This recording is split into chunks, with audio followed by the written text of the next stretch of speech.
Everybody Hates Rand is a Wheel of Time podcast that will contain spoilers for all 14 books. So if you're anti-spoiler, pause this, read all 14 books, and come back.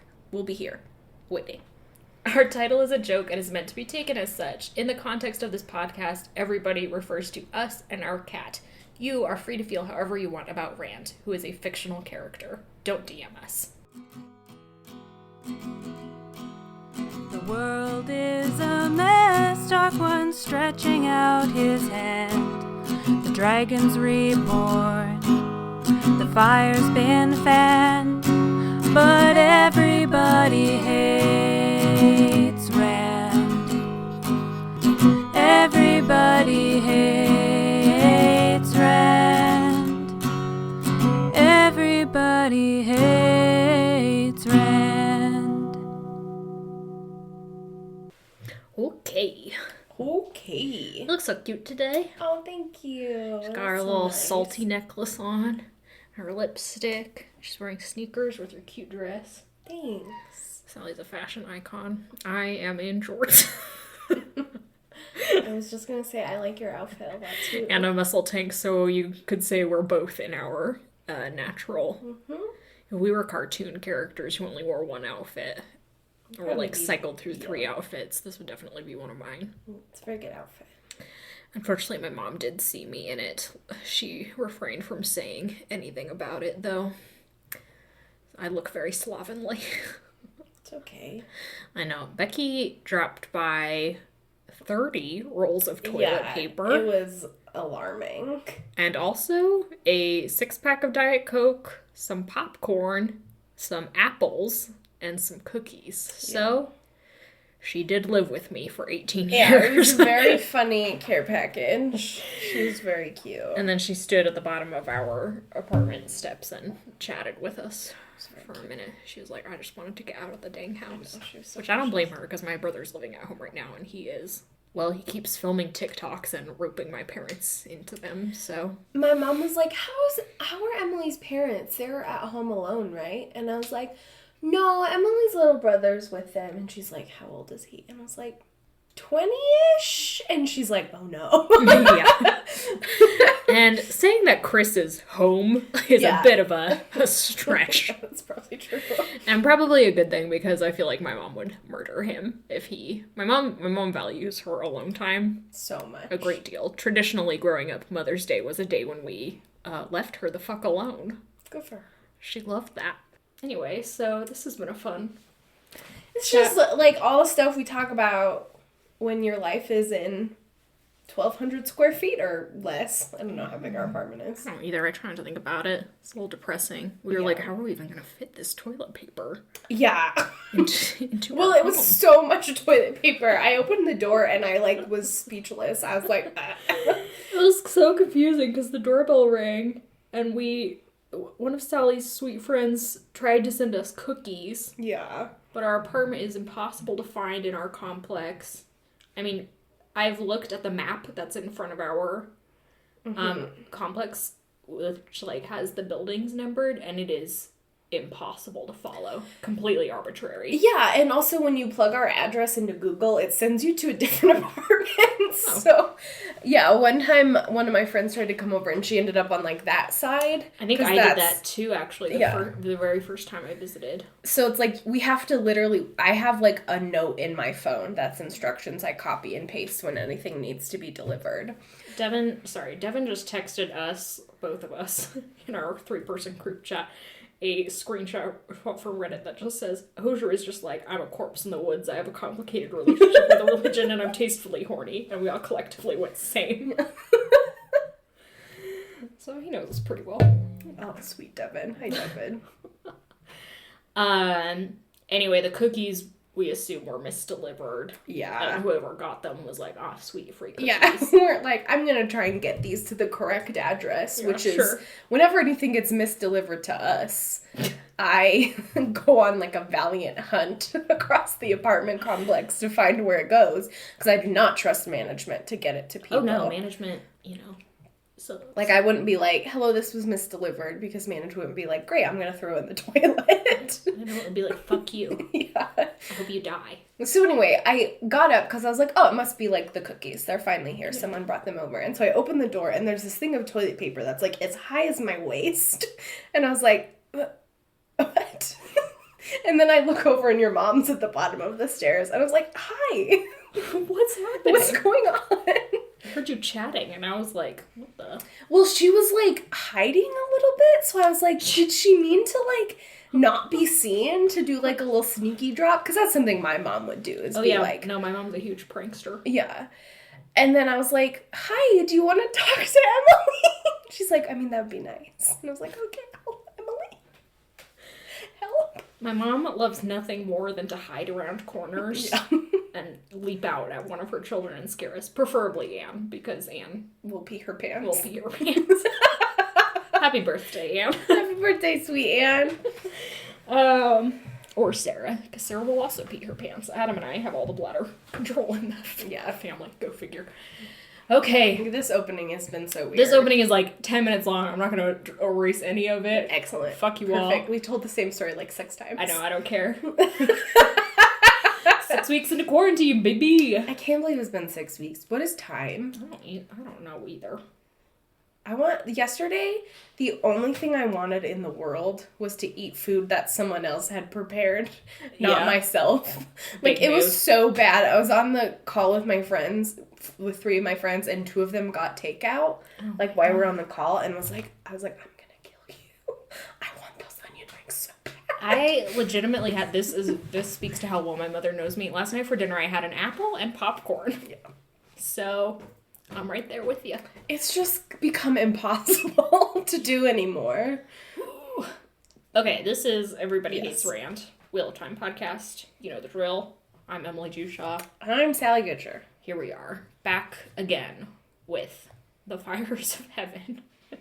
God damn, they're so fiery. Excuse me, I have to go see if Tibble is. He's probably attacking the vacuum, which is charging in my room. Because, God forbid, Tibble just left something alone. Okay. This is a girls-centric. Yeah, it's Spice Girls. Spice Girls. I'm sure we've done this before. We have. Yeah, which one is Sporty Spice? Which one is Posh Spice? Well, we know Posh Spice is Elayne. I can't believe I just got a Spice Girl. I know. I'm going to use the fact that I have a headache as my excuse. Yeah, that's a good excuse. Anyway. It's like my body every week is like, you record EHR on Wednesdays, time for a really bad headache. And I'm like, why? You could do it the other Maybe 6 days and of throw it off the next week. and record it different. Yeah, that might be a good idea. See if EHR is really the problem. It follows. Yeah. It follows the movie. One time we were playing a quiz game on, that Jack in the Box thing. Yeah. Jack in the Box! Jack Box? Jack Box. And there was a direction to draw your nightmare or something. And Devin's was like 2 stick figures, and there was like a little path showing that one was following the other. And we were like, what does this mean? And he's like, it's the movie It Follows. And we were like, oh, did you see it? Like, when did you see that movie? And he was like, oh, I haven't. What? I think the very concept just terrifies him. It Follows. Or he saw the trailer or something. So funny. Okay. Jackbox games. Why is that so hard to say? Jackbox games are a very interesting way to learn a lot about your friends. I've definitely learned a lot about my friends.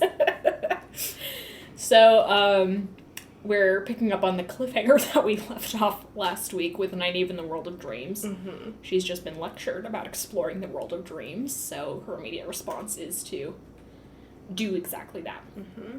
She heads over to the White Tower, cannot get to the Amyrlin's office, which is her initial target, and instead takes herself through the Mistress of Novices, which is the first time we hear that Nynaeve visited this place a lot as unaccepted, which just sort of emphasizes to me the amount of time the girls spent in the tower, and we got, like, none of that. Yeah. We got, like, 3 scenes from that, maybe. Mm-hmm. So they had, like, a whole life there that has just gone unremarked upon. But she heads up to she changes herself to look like Elayne heads up to the Amyrlin's office, walks in, and is immediately like, what the fuck? Because it is not the office she knows, owned by Swan Sanche. It's like, oh, and on the way up, she, like, runs into Elayne, you know, the way people dream themselves in. And Elayne's like, I'm the Amyrlin seat! Going fucking nuts. Yeah. And then he's like, oh, God forbid. Yeah. Gets up to the office, is like, oh, this is like an eerie display. Yeah. This looks like it was, who do you think was the designer of Elayne's office? You know, like, Property Brothers versus... Maybe it was the Property Brothers. We need to keep watching Trading Spaces because I've forgotten most of the designers. Are we about to get into the HGTV section of our quarantine? Ooh. Where we've gone through an anime section, which we're almost, I mean, we're never truly done with our anime section, but we're almost done with our rewatch of My Hero Academia. Sort of.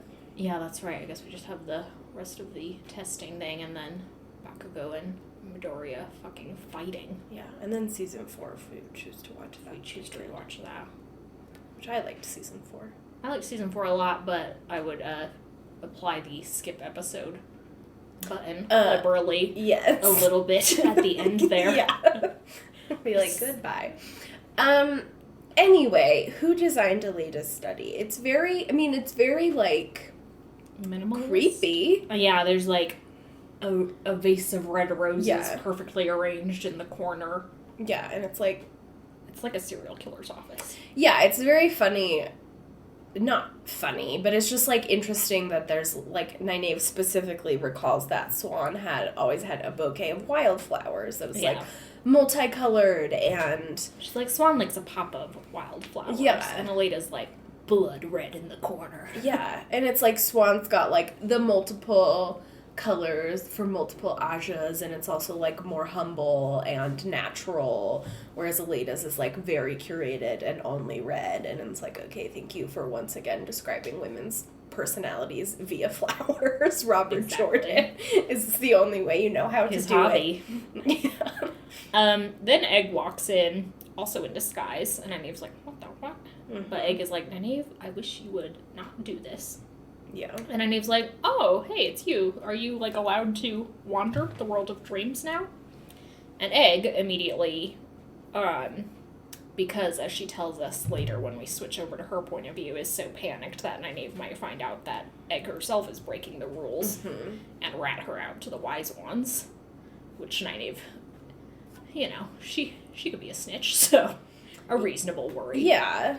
But then Egg immediately goes overboard in being like, this is so dangerous, lecturing Nynaeve, essentially. To emphasize the danger, she manifests a nightmare, which very oddly, and yet again indicating how little Robert Jordan understood women, like, is like some creepy men who immediately, like, try and sexually assault Nynaeve. Yeah. Like, they rip open her dress and are holding her head to kiss her with their creepy monster mouths when Egg makes it go away. So it's like, okay, if you're presenting Egg as a heroine with a sense of morality, she would never do that. Yeah, it's also just not something I think any woman would impose on any of her friends. Yeah. Like, even as, like, a lesson. And then, of course, we've got the horrible underline that, like, rape is a lesson for your immoral behavior. To teach you to fear. Yeah. Properly. Yeah. Little Red Riding Hood syndrome, etc. Yeah. Stay on the path, woman. So, yeah, it's very... Especially because Nynaeve has had, like, Nynaeve has had the most, I think, instances of, like, her body being, like, attacked by men in some ways, like with Balsamon and her testing. Not that she's actually... Not Balsamon. Oh, Aganor. Yes, thank you. Oh my God, there's too many.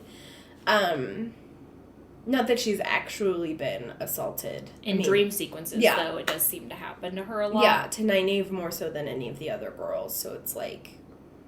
Elayne is, like, constantly under the threat of sexual assault in the later books, because there's one particular dude who's, like, hanging around. It's like a whole... Gross. It's like a whole big thing, and it's, disgusting, and it's just, ugh. I don't even know how to talk about it yet because I haven't, like... Yeah. We'll get there. I can't yet. Yeah. But yeah, with Nynaeve and with... Yeah, you're exactly right. I didn't even think about that. That it is, like, used to enforce a lesson in particular of women should be cautious about the things that they get into. And, you know, that's not even getting into the layer of course, Egg herself is crossing these boundaries. Yeah. And just doing this to protect herself. Yeah, which feels very out of character for Egg. Yeah, and of course, this whole scene overall is meant to be comedic. Yes, of course. Edwin taking Nynaeve down a peg, and as Nynaeve, I think, puts it, upending the balance of their relationship. Mm-hmm. Nynaeve is like, we've more or less been equals for the last little while. Like, I've no longer quite been the wisdom, but now Edwin has just somehow, like, turned it, so now I'm the one looking up to her, and she's the one condescending to me. Yeah. And it's like, equal relationships are fine. I don't know why. Yeah, I was thinking about this when I was reading these 2 chapters, because, like, the past couple chapters with the girls, particularly in the Fires of Heaven, have been, just throughout the entire chapter about the, like, subtle, like, imbalances of power between Elayne and Nynaeve and Edwin and Nynaeve and the Wise Ones and Edwin and the Wise Ones, and it's like... the weird interpersonal drama. Yeah, and I feel like a lot of this is supposed to be setting us up for when Egg becomes the Amyrlin and then is, like, raised politically above all of her friends, and she has to cope with what that means. Yeah. So it's like...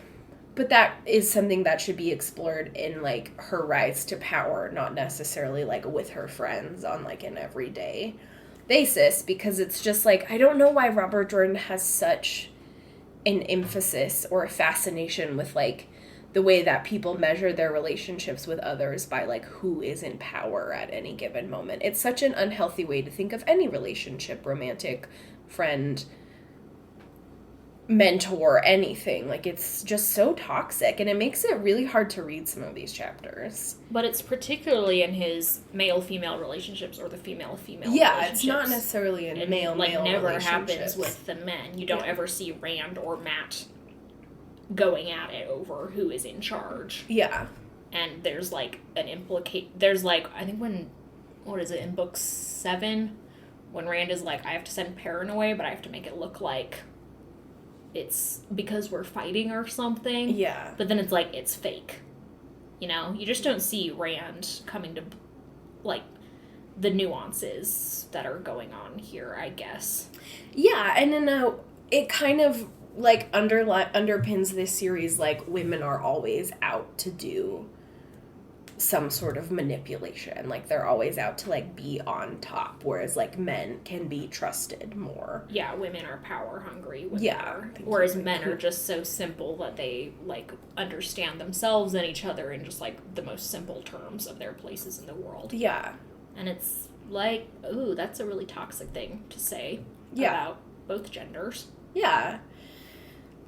Where it's like, most, like, struggles for power that I have experienced in my life come at the hands of men who are denying it to me or determined to assert it over other men, or usually over women. It's not usually women who are like, wow, I would love to have power over this man. Most women's desire is just to have any power and agency. Yeah.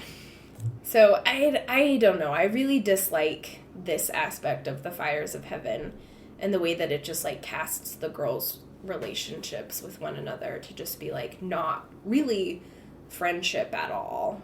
Ew, yeah. It feels like they start as a group of friends in, you know, The Great Hunt. There's that cutesy moment where Egg is like, let's all just be friends. Yeah.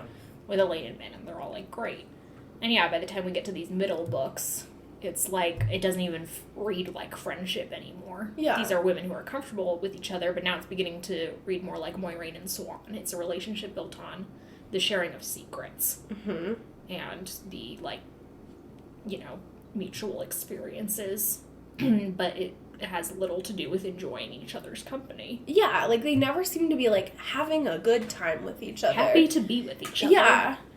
Which, again, not to just keep harping on, like, my real life experiences as a woman, most of my friendships have been with women. I was just reflecting the other day, I have, like, close male friends for the first time in my life, and it's a very weird experience. But it's, like, and right now, 2 of my closest friends are people I work with, so there's, like, some, I don't know. Professional stuff as well as personal stuff. Yeah, like, there is here with these ladies, and it's, like, my friendships with my female friends are, like, the most important in my life, and they bring me so much joy. Yeah. And so for Robert Jordan to be like, look at all these friends, and it's like, no. Look at all these catfights. They hate each other. No, these are people who do not like each other. Yeah. So stop, like, it's okay if they don't, but stop trying to play it off as, like... I mean, it is so rare just to begin with in the Wheel of Time to see people genuinely enjoying each other's company. That's true. There's usually so much conflict or drama involved. I think it's why we see things like Matt and Brigitte relationship, where they're just, like, genuinely pleased to be around each other, as so refreshing. Of course, it's a break also in gender stereotypes that have been throughout the entire series, but it's also like, people who like to be around each other? There's a shock. Yeah. Even in the romances, it doesn't seem like they're happy to be around each other. No, Perrin and Fail are cranky all the time. All the time. Rand is, I mean, don't even get me started on Rand and Avienda. Rand and Elayne, they're all just at each other's throats constantly, and not in a sexy way. Not in a sexy way at all. I think it's probably why I was affectionate of, and I think it's changed a lot in the last year and a half since we started this podcast, of Matt and Tuon's relationship, because we do see a lot of them having downtime and just chatting, sort of. Yeah, which sounds delightful. Yeah, and just being with each other playing, fantasy chess or whatever. Yeah. And it's just like... That sounds so nice, as opposed to these people who allegedly love each other. Just... Does anyone in Wheel of Time like each other? Yeah. Seems to be not the case. Unlikely. I mean, given, most of the times I don't like any of them either, because they were written that way. Yeah. So anyway, Edwin and Nynaeve have this little power struggle that's pretty boring, and I agree with you that Robert Jordan probably thought, if I'm going to have Egg be as immediately successful as she is as the Amyrlin, then I do have to set that up in a few ways, and this was obviously not the way to do it. Yeah, it's just, like, I am totally behind, like, Edwin's really interesting, like, skyrocket to power and how that affects her interpersonal relationships, but not in this way. Yeah, you need more stuff like, when we switch over to Egg's point of view at the end of this chapter, she has a conversation with Moiraine, which she leaves thinking, Moiraine and I just had a conversation as though between equals. Mm-hmm. Moiraine wasn't condescending, we were just chatting.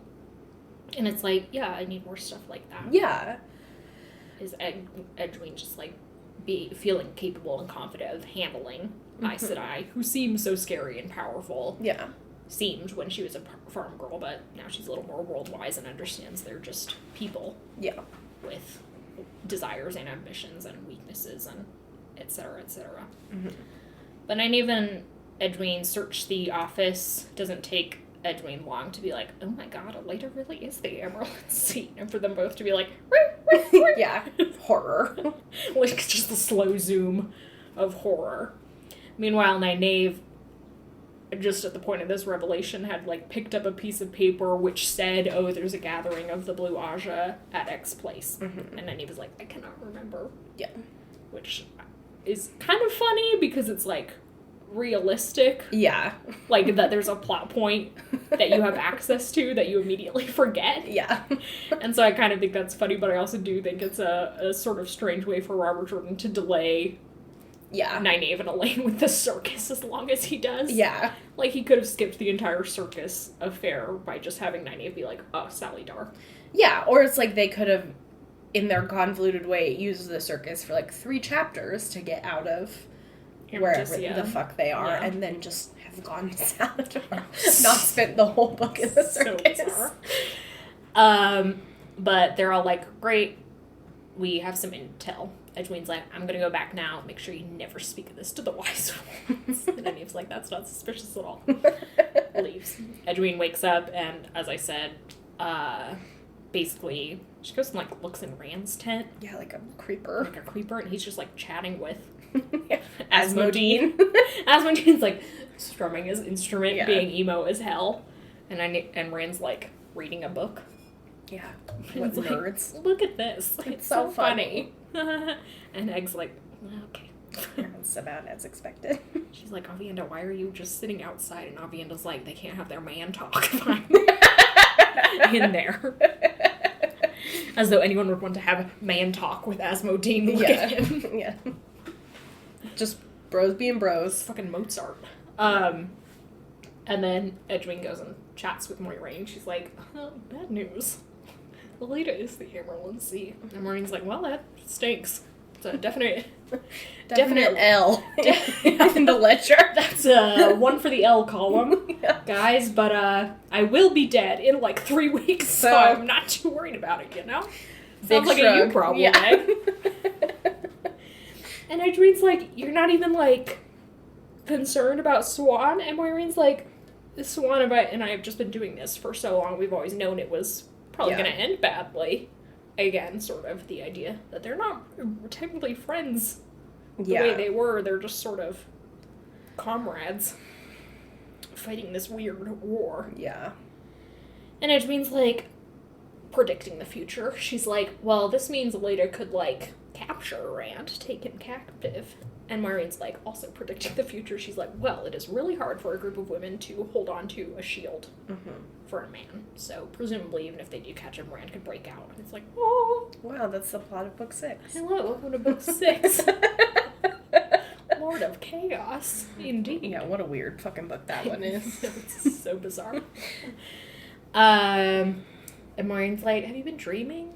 And Egg's like, yeah, but I don't get any of it. It's like a bunch of weird shit, like Perrin making out with Fael and a Tinker with a sword right next to him, but every time the Tinker gets closer to Perrin, there's like a there's like a psycho knife noise. There's like the dun-dun from Law and Order. Executive producer Dick Wolf. Yeah, it's all just like, it's very funny because there's stuff like Matt's eye is bleeding while he's dicing. The very creepy image of Matt with his hat brim pulled so low you can't see why he's bleeding, but blood coming down his face. That's like an iconic image. And then it's like stuff like that, and then it's just like Perrin and Fael making out. It's like all important that Perrin and Fael are making out. And I'm like, what? It's not. It's not. Good for them, but it's not. It's gross. It's not as important as Matt saving Moiraine. Yeah, Tom reaching into a fire to pull out Moiraine's little gem, which I think Tom literally does reach into a fire to pull out Moiraine. Jeez. So, that's his wife, though. That's his wife, though. What if they were just, like, professionals? What if they were just, like, lads? What if he was like, this is my colleague, and I will put my hands in the fire for her? I'd be like, oh, groundbreaking relationship. Yeah. I appreciate it. Exactly. That's my headcanon, anyway. Yeah, they are not romantically involved. But Edwin leaves. He's like, thanks for the late night chat, Moiraine. Goes back to her tent. Meanwhile, Nynaeve and Elayne wake up, go down to eat breakfast, are eating breakfast, and then who should fucking appear but the man, the myth, the legend, Galad Damodred, just like slides into the booth next to them, and he's like, Elayne, I knew that was you. I knew that was you. Your bad dye job can't fool me. Finally, we've reached actual comedic genius. Yeah. There's a line that's like, Galad smiled, and Nynaeve has to, like, physically force herself to start breathing again.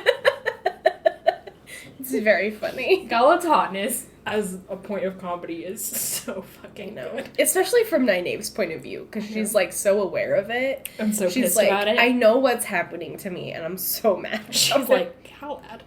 And Elayne's like, what are you wearing? And Nynaeve's like, he's wearing clothes. I forgot to even look at that part. Yeah. It's like his face. I was still on the face section. Hadn't gotten to the full body scan yet. It's just like, oh. But Galad's like, what are you doing here? What's going on? Oh, FYI, the tower's split. And Egg's like, what are you doing as a terrorist? Yeah. As a religious terrorist. And Galad's like, well, it just seemed like a good idea at the time. I don't know, you know? White cloak. Just making bad fucking choices. That's what I'm doing. You should see what Caitlyn's doing. Equally terrible choices, I should say. And Elayne's like, great. This is so reassuring. But he's like, I'm sure that, like, my commander will give me a leave to, like, escort you home. Which one wonders how this book would have gone if Elayne had just been like, oh, yeah, let's just skip the whole Salidar and Ebu Dar adventure and just go become queen. Like, she will eventually anyway. Which she has to, so. Yeah. And Elayne's like, no, we're, like, doing shit.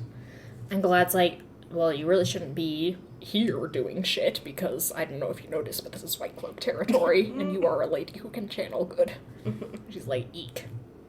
I don't really remember the content of their conversation. I was laughing too hard about how Nynaeve is like, he's so fucking hot. So hot. But eventually, Galad's mate, comrade, Trom, legend. Who, you've got to be a fucking good sport to be friends with Galad, right? You know? It was like the only tally in Gawain's favor in the early series that he could stand to be around someone who looks as good as Galad. And is as good at everything as Galad is. And is just as nice. I literally cannot get any girls when you are around, because they're just like, just look at Galad. But he still hangs out with him. I know. I wish Trom joined our party. Trom, literally, where I am in the A Memory of Light, just perished. And I was like, who the fuck is this guy? Because, you know, he just comes up randomly in Galad's point of view. Now I do feel kind of bad about Trom. Yeah. And I was like, as soon as you were like, Trom and where I'm at, and I'm like, he's still around. And I'm like, of course he's still around. It's Robert Jordan. He's still around. Yeah. And I just was like, don't know who this guy is. Can't be bothered. Trom? No, not ringing a bell. Anyway, now I do regret his death. But Trom comes over and is like, hey, we gotta go. Galad's like, please, Elayne. And she's like, I have to go think about it.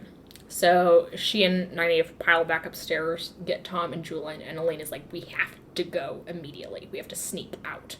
And Nynaeve is like, why? And Elaine's like, because right now, she's so dramatic about it. She's like, right now, Galad is struggling to decide which is more right. Helping me, his sister, who he loves, despite how much I hate him. Yeah. Or turning me, his sister, who he loves, into the local terrorist group that will probably execute me horribly. And she's like, he's definitely debating between those two things. And anyone with a working brain is like, no, he's not. No, he's not, you asshole. Like, I think they run into Galad later, and he literally is like, just get on this boat and get out of here. Yeah. Of course I'm not going to turn you in. She's like, Galad always does the right thing. He's like, yeah, turning my sister in to be murdered is not the right thing. I mean, maybe. I mean, yeah, it is Elayne. When she's like, judging him like that, she's so rude to him all the time. I know, and it is so baffling. We've spoken about this before. At length, it's just like... It is mind-boggling how much Elayne is like, I do not trust Galad. And when Nynaeve's like, he's your brother, and she's like, he's not my brother. He's not my brother. We had the same father, but he is not my brother. And Nynaeve's like, that is the definition. She's like, legal, moral... Elaine's like, emotionally, he's not my brother. And Nynaeve's like, emotionally, you're his sister, which is what matters at this moment. So anyway, they concoct this convoluted plan to, like, sneak out the back entrance. Oh, by the way, as this all is going, another hilarious moment. Elayne sort of blurts out in front of Tom that she remembers that Tom, you know, was the Corbard, which apparently she's been pretending to forget this whole time, which I sort of got muddled. Yeah, which is, like, makes it somehow more disgusting, everything that's happening. Worse. And they have their whole, like, gazing into each other's eyes, like, oh my god, you remember, thing. And Elayne, like, tugs his mustaches, and is like, I remembered. And Nynaeve is like, can you all snap out of it? And then yanks on Tom's mustache. She's like, and you please focus on the task at hand. Yeah. Tom's like, could you not? And she's like, no, I must. She's like, I must if you can continue to behave like this around a woman 1/3 of your age. But anyway, they concoct this horrific plan. Yeah, to, like, sneak out the back entrance, and go join the circus. Valen Luca himself in order to get away from Galad. Who's a huge threat. Yeah, who's obviously... It's a huge fucking threat. And this whole time, Galad's, like, standing across the street with Trom, and Elayne's like, he's watching us. And I'm like, he's probably on patrol, bitch. Or he's worried about Yeah. you doing this exact thing. Yeah, you doing this exact stupid shit. My sister ran away. Oh my god, also, sorry, on the subject of Tom and Elayne, which I know is a terrible subject, but Nynaeve has this whole thing where she's like, oh, I get it, it's the Electra complex. Yeah. And is like, it happened several times in the Two Rivers. And I'm like, did it? Nynaeve, it's your job to smash that shit. It's not a thing. Also, Freud was full of shit. Yeah. When she's like, I've seen a lot of girls who just, like, start flirting with their fathers. And I'm like, you've seen what? What now? Can we rewind? Beg pardon? Or, like, pursuing the guy that their mother is pursuing. Yeah. And it's like, if you have seen this frequently, I will chew off my own arm. Yeah. Because that is not a thing. Yeah. If it happens once in your lifetime that you see. And it's with Elayne and Tom. And it's with Elayne and Tom, and you're like, what the fuck is happening? Yeah. It's not like, oh, yes, I do get it. Yeah. Girls just be like that when they are, coming into their sexuality. Yeah, she's like, it happens when a girl becomes a woman and she feels she needs to compete with her mother. Never. And I'm like, Robert Jordan, like, had a Freud book open next to him as he composed that line. And he was like, oh, yes, a brilliant man. Sigmund. Psychologically well respected in the appropriate fields.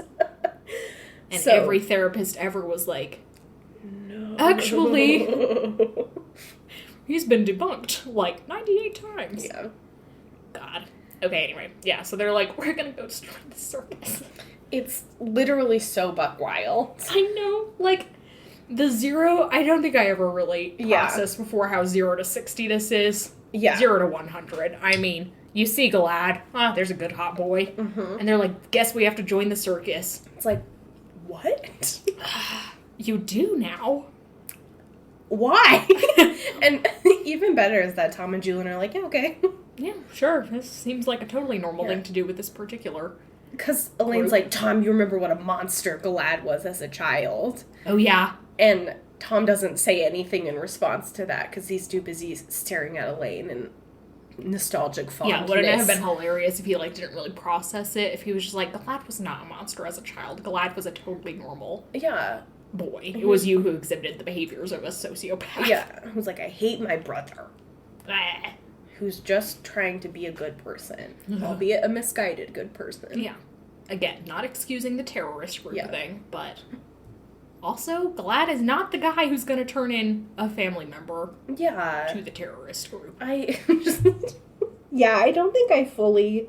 Yeah. The, like, Elayne and Nynaeve and Galad and White Cloak and Massima plot in Book 5 become so convoluted that I think I just forgot how crazy the impetus was. Yeah, that it's this. Like, so often, this is like, Robert Jordan sets up so many weird things in Wheel of Time that you think eventually are going to come to fruition. Mm-hmm. Like, this whole Galad will always do good even if it's wrong. Will always do right even if it's not good, or something like that. Yeah. Which... you are setting up a scenario in which you're, like, telegraphing this thing where Galad is eventually going to do exactly that. Mm-hmm. And sort of the payoff, I guess, is here later in this book where he's like, I will get my sister out of this warring country, although that means technically starting a war myself or contributing to the start of a war. But it's like, that is so convoluted that it just doesn't come across. So the whole series, you are waiting for the other shoe to drop. Yeah. It's like Edmund thinking that Lobain is destined for greatness or whatever. The entire time you're like, so where is it? When's it gonna happen? Show me the receipts, Robert. Show me the receipts. Yeah. So, it's bad writing, I guess, is what I'm saying. Yeah, because it's like the whole thing with Galad and his, like, quote-unquote, doing the right thing no matter who it hurts, or whatever Elayne always says. And, like, if it's supposed to pay off at the end of this book, like, Galad is just making a choice that is shitty based on the political context of where he's standing. Like, it's not, like, not shitty in that he made the shitty choice, but shitty in that there's no good choice. It's shitty in that he's not operating in a vacuum. Yeah. He's also operating alongside Massima, a morally corrupt person. Yeah. And just, like, a whole terrible scenario where whatever choice he makes is going to end up horrible. Yeah, there's this poem that I can't remember the title of, but I read it in my Holocaust poetry class, where the whole poem is basically like, it'll be like they stayed in place and they got murdered, and they moved and they got murdered. So it's just like opposite scenarios, basically being like, when things are this monstrous around you, like there's not a right choice. Like no matter what you do, like you can't necessarily make the quote unquote right choice. Yeah, it is so weird and irresponsible to pin the war that is about to start in Amadicia on Galad. Yeah. Being like, gotta get my sister out. Yeah, like this war has been brewing forever. And it's just like World War One. You know? Just because Franz the Archduke of Ferdinand, just because Franz Ferdinand got assassinated, that was just the shoe finally dropping, you know? It wasn't like everyone just loved Franz Ferdinand no one gave a fuck about Franz Ferdinand. Yeah. If Franz Ferdinand had died, it would have been something else. Yeah, like exactly. Which I mean, don't shoot people. Yeah, but first of all, we're not condoning the assassination of the Archduke Franz Ferdinand. You know, I'm thinking about it, and it was fine. Really come around on the whole murder thing. Oh, man. This episode has gotten too complicated. I know. Because the Galad plot in book 5 doesn't make any sense. I know, it makes me, like, want to start screaming whenever I think about it, because it's so buck wild. Cloud's just like, I would like to help my sister and her pretty friend Nynaeve. Also, where's Egg? Where is Egg? And they're like, don't worry about it. And he's like, I am worried about it, though. She's just vanished. She was with you. Sort of leads me to believe she's dead somewhere. Yeah. Well, she's in the ale waste. Oh, okay, seems... That makes sense, sure. Why not? Yeah. Anyway, these chapters, man. These chapters. Next time we are reading 3 chapters. Barf. I grouped the girls getting into the circus with a terrible, like, Leandrin chapter and then a really awful Morgoth chapter together so as to give ourselves some light in the darkness. Yeah. So hopefully we'll get through all that in a reasonable amount of time, but that's what's on the horizon. Yeah. And after that, we'll get back to the boys. Yeah. I want to get back to Matt, but I don't want to get back to the other boys. Yeah. It's relatable. Sort of the constant mood. I don't believe we have any housekeeping. Just the usual. You want some extra content? Check it out on Patreon or on my Twitch channel, which is free to all people if you have any interest at all in watching me do the world's slowest Woodwicker walkthrough. But, that's that. That is that indeed. Do you have a sign off? So this comes from Sarah, who says... Sorry, I just got texted at me. Sarah says, "Hi, Emily and Sally. I'm an avid listener based in Sweden. I once tweeted you the ridiculous Swedish Wheel of Time cover, so you can yes! fully embrace the international failure of all Wheel of Time cover art. If you guys haven't seen those, they're hilarious. They're so funny. Maybe I'll tweet them again after this episode, because they're so funny. Sarah writes, about an hour ago, I had such an epic life fail that I just had to share it with the world. I was in a video conference call for an online class with the professor and one other student, neither of whom I had met before. The topic being statistics and using the programming language R, which I'm trash at. I don't even know what that is, Sarah. So oh, Jesus. I was putting in a real effort to seem like I understood exactly what was going on. Thinking I'd take some notes, I tried to take off the lid of my pen, a basic human skill that even children have mastered. Somehow I managed to flick the pen as I was taking off the lid, throwing like a throwing knife. It spun in the air and hit me right between the eyebrows first. Having exclaimed, "Ouch!" in pain, I knew there was no pretending it hadn't happened, so addressed it by laughing and apologizing. Luckily, this broke the ice and led to jokes of, "No need to hate yourself, it's not that hard." The poor quality of my laptop camera meant I couldn't surreptitiously check if there was a ridiculous line of ink on my forehead, but I took comfort in the fact that if I couldn't see it, neither could they. After the call was over, I had forgotten this slightly embarrassing incident until I went to the bathroom. A small bead of dried blood on my forehead with a smear of ink leading it brought it back to my mind. The pinpoint actually left a tiny, perfectly round puncture in my forehead. Only time will tell if I now have a tiny dot face tattoo. What a perfect story, Sarah. Yeah. Beautiful prose. Yeah, very well written. It had ups, it had downs. Yeah. The perfectly constructed sentences. Thinking I'd take notes, I tried to take off the lid of my pen. A basic human skill that even children Incredible. have mastered. So many of our sign-offs are video conference call related these days. Surprise. It's just the world. All right, everyone. Have a good week. Don't do war crimes. Yeah. Goodbye. Bye.